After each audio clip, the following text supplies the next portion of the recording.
Bonjour à tous et bienvenue dans votre rendez-vous de la mi-journée. Aujourd'hui, j'ai le plaisir de recevoir le président de la radio juive de Marseille, Jean-Jacques Zenou. Bonjour. Bonjour Laura, bonjour à tous les auditeurs. Merci beaucoup d'être avec nous dans nos studios provisoires, puisqu'on n'est pas encore installé dans les nouveaux studios. Bientôt, je l'espère. Dans des studios magnifiques. Alors, on va parler de cette rentrée dense, mais d'abord, j'aimerais, Jean-Jacques Zenou, que vous me dressiez un bilan de l'année écoulée, puisque cette année, on le sait, j'ai envie de dire malheureusement, a été riche, puisqu'il y a eu évidemment le 7 octobre, et puis des événements un peu plus heureux par la suite, avec l'arrivée de la flamme olympique, les Jeux olympiques, les Jeux paralympiques, des moments un peu plus douloureux, avec aussi la mort du grand Jean-Claude Gaudin, le maire emblématique de Marseille, et puis aussi tous les événements qui ont ponctué cette année d'hommage aux otages, aux victimes du 7 octobre. L'actualité a été dense, Jean-Jacques Zenou. L'actualité a été dense et Radio JM a été au rendez-vous de tous ces événements. Elle a réussi à porter cette information, à être une radio militante aussi lorsqu'il fallait. Et je suis très reconnaissant de l'équipe de professionnels que vous animez, Laura. Cette équipe professionnelle, vous avez réussi à impulser une dynamique d'information locale, d'information en tant que radio juive avec cet ADN, cette responsabilité d'apporter un message d'universalité, cet message porteur d'optimisme malgré le contexte qui est terrible. Jamais on aurait pu croire qu'on allait vivre ce que nous vivons depuis le 7 octobre. Et Radio JM a été là avec ses équipes pour pouvoir informer les auditeurs en temps et en heure. Même dès le 7 octobre, l'équipe rédactionnelle a été présente pour informer nos auditeurs et faire cette information locale, apporter être le micro qui va apporter cette voix juive auprès du monde politique. Et on l'a bien vu pour les élections législatives anticipées, où Radio JM a joué un rôle très important auprès des Marseillais. Évidemment, les fake news aussi sont là. Les réseaux sociaux alimentent ces fake news, des informations qui ne sont pas vérifiées. En quoi un média tel que Radio JM est important dans une cité comme Marseille, justement pour apporter ce contrepoids aux fake news ? D'abord, Radio JM, c'est plus 40 ans d'existence. C'est 40 ans de confiance. C'est 40 ans de lien avec l'auditeur. Cette relation de confiance qui permet à l'auditeur de se dire ce que j'ai entendu à Radio JM est une information vérifiée, est une information sur laquelle je peux avoir confiance. Et ça, c'est important. C'est très important de parler de cette ère des réseaux sociaux, de fake news, où on dit tout et n'importe quoi.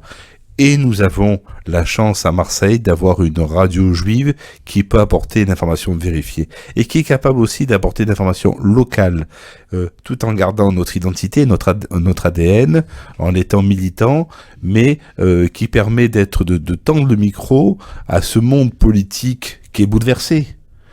Comme nous, citoyens, nous sommes bouleversés, le monde politique est bouleversé. On a bien vu aujourd'hui comme il est difficile à l'Assemblée nationale de réaliser une majorité et un gouvernement. C'est qu'aujourd'hui, il y a la montée des extrêmes, gauche et extrême droite, et nous, la radio juive de Marseille, arriver à apaiser, à prendre du recul sur l'information et à apporter une information qui soit de qualité et une information qui nous permet de nous projeter. Justement, parlez-nous de ce contexte politique local, parce qu'évidemment, au niveau national, on a beaucoup de commentateurs sur beaucoup de chaînes d'infos. Mais là, ce qui est intéressant, c'est de parler de Marseille, de sa région. Quel est le contexte politique ? Dans quoi, finalement, on évolue sur les prochains mois, les prochaines années ?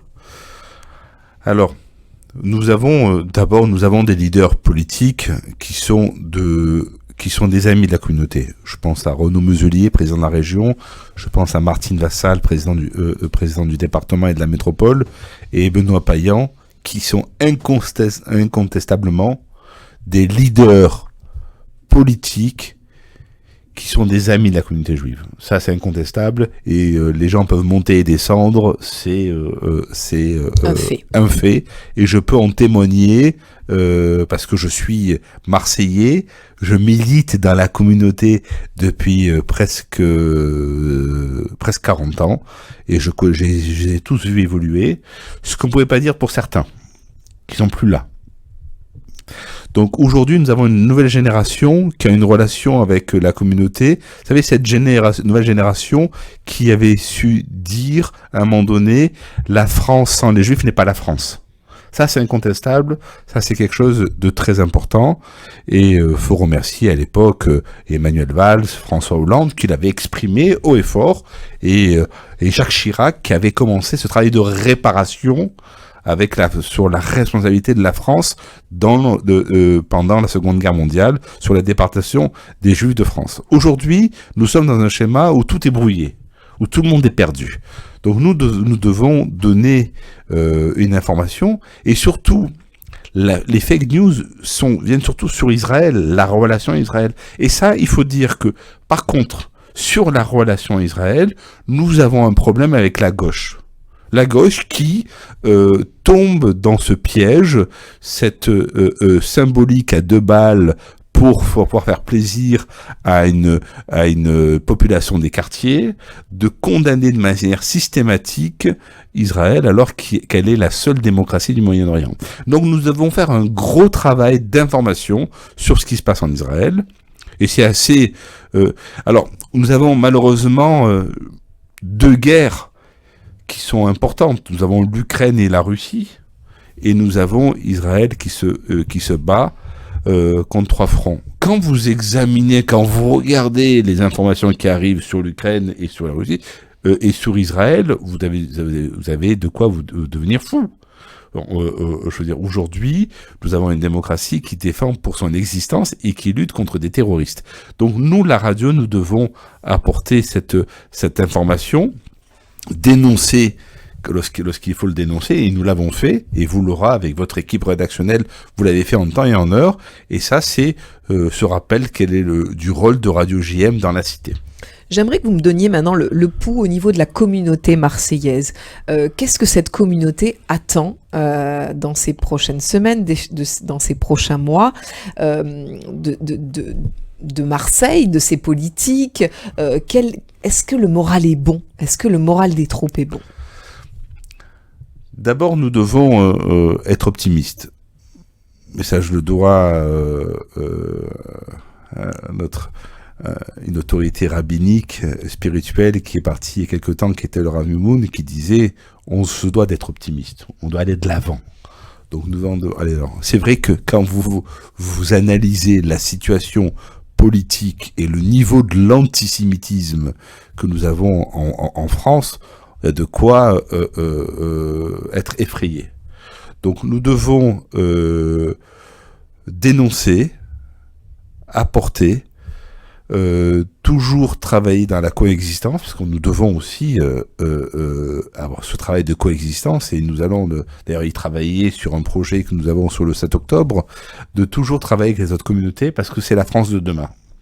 Et la France de demain, c'est une France qui est apaisée, où les Juifs de France ont leur place, et où les Juifs de France peuvent vivre en sécurité. Donc c'est notre rôle, nous, de pouvoir apporter ce message. Est-ce que Marseille ne pourrait pas être précurseur même dans ce message partout en France?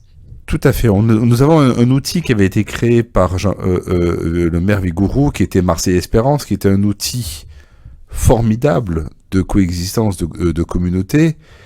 Et aujourd'hui, cet outil est un peu à la traîne. Alors si Radio JM est capable de donner de l'impulsion à cet outil qui est Marseille Espérance, de pouvoir travailler et discuter, se mettre d'accord sur un état des lieux et aller de l'avant avec les autres communautés, oui, on doit le faire. On doit le faire. Et d'ailleurs, c'est un message que j'ai envoyé au maire de Marseille, Benoît Payan, de relancer. Alors, il y a eu des frustrations. Après, il faut dire que après le 7 octobre, nous étions tous sonnés. Après le 7 octobre, on pensait vivre un mauvais cauchemar. On savait pas comment se relever.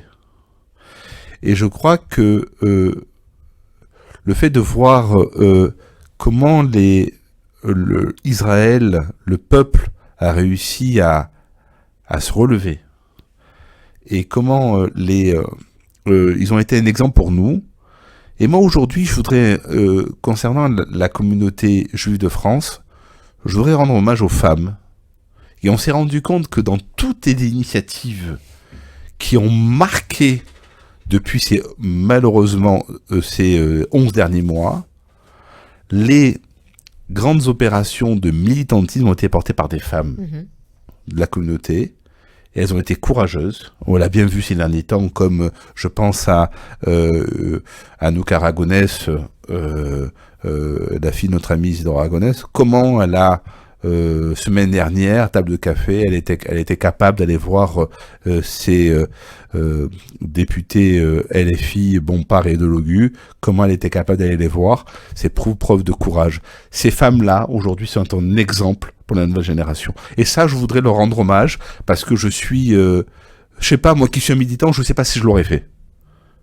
Donc, bravo à ces femmes. Et la jeune génération, qui est un exemple, cette jeune génération qui ne veut un avenir meilleur et qui ne se laisse pas faire. On va finir justement cette interview par les projets, les ambitions de Radio JM cette année. Qu'est-ce que vous avez envie de dire aux auditeurs pour les pousser à continuer à écouter Radio JM, évidemment? D'abord, on en a pas parlé, mais les résultats médiamétrie sont extraordinaires. Vous savez que nous avons un outil en France qui s'appelle Médiamétrie qui mesure l'audimat. L'audimat sur l'étude 2023, 8000 auditeurs par jour. C'est énorme. C'est énorme pour une radio et qui écoute Radio JM, et 45 000 par semaine. C'est-à-dire que vous avez 45 000 auditeurs qui écoutent Radio JM au moins 3 fois par semaine. Donc c'est quand même, c'est un fait scientifique, un fait marketing donné par un outil, par un institut de sondage indépendant, et ça c'est important. Oui, je suis ambitieux, nous devons réussir, et on l'a bien amorcé, cette transition de la radio de demain, qui est la radio numérique, de la radio filmée, et nous sommes en train de finaliser un outil au service de la communauté, qui va être un outil au centre communautaire, qui va être l'outil de la radio de demain, et qui va être un outil qui va permettre d'être une radio pour les 20 ans à venir. Et ça, je suis content que la radio ait réussi à grandir, a réussi à faire cette mutation. C'est grâce à des hommes et des femmes que vous portez, c'est grâce à des bénévoles, c'est grâce au soutien aussi de nombreux partenaires qui soutiennent la radio depuis des années. Et oui, il faut rester ambitieux, parce qu'il faut être ambitieux pour demain, il faut être ambitieux pour les générations à venir. Merci beaucoup Jean-Jacques Zenoux. Merci Laura, merci Amy en technique, et merci à toute l'équipe dont je suis très très fier d'eux, parce qu'ils font un travail formidable au quotidien. Merci beaucoup, à bientôt. Merci, à bientôt. Pour voir ou revoir cette interview, n'hésitez pas à aller sur nos réseaux sociaux Facebook, Instagram, X et notre application Radio JM. Très bel après-midi à tous.